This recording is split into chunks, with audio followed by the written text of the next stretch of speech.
Good evening, everyone. I'm just checking in after a long day of get out the vote efforts, and I have to say, I'm tired, and I'm sure a lot of you are as well. When I first entered this race, I expected to be tired. I knew that walking around every daylight hour that I'm not at work, handing out campaign literature and meeting people and working for my community would be exhausting, and I would be physically and emotionally tired every day, and I expected and I welcomed that. However, none of us foresaw what 2020 was going to bring. We didn't foresee a global pandemic. We didn't predict this massive unemployment. We didn't foresee the magnitude of losses that we've experienced in our families and our communities. We simply couldn't have predicted, our friends and neighbors being evicted from their homes like they are being. And the emotional toll is harder in many ways than the physical toll. I can walk all day. I'm a mother. I know what it's like to work until you want to fall over and only to come home and, comfort or care for a child all night. And I expected that, but what I didn't expect when I entered the race was to have to help community members deal with long-term health impacts of a pandemic, not just physically, but financially and emotionally.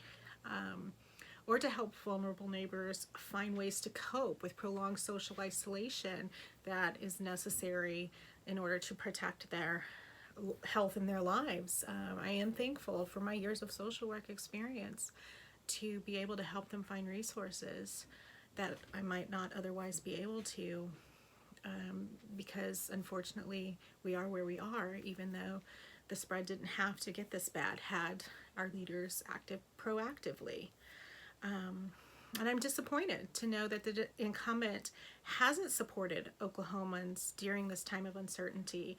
She hasn't offered comfort or guidance. In fact, she stated in a television interview that she believes that Oklahoma has responded very well, even as we're setting record numbers for not only cases but deaths. And it's beyond disappointing to know that someone who represents me is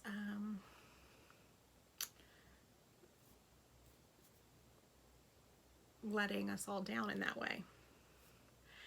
However, it does make me even more sure that I made the right choice in deciding to run for this office, and that the right choice is to keep pushing forward during this time of uncertainty. So yes, I am tired today, but I am grateful for this opportunity to meet so many of my neighbors, and I look forward to serving you in so many ways in the future, not only as a state legislator, but as your neighbor and your friend.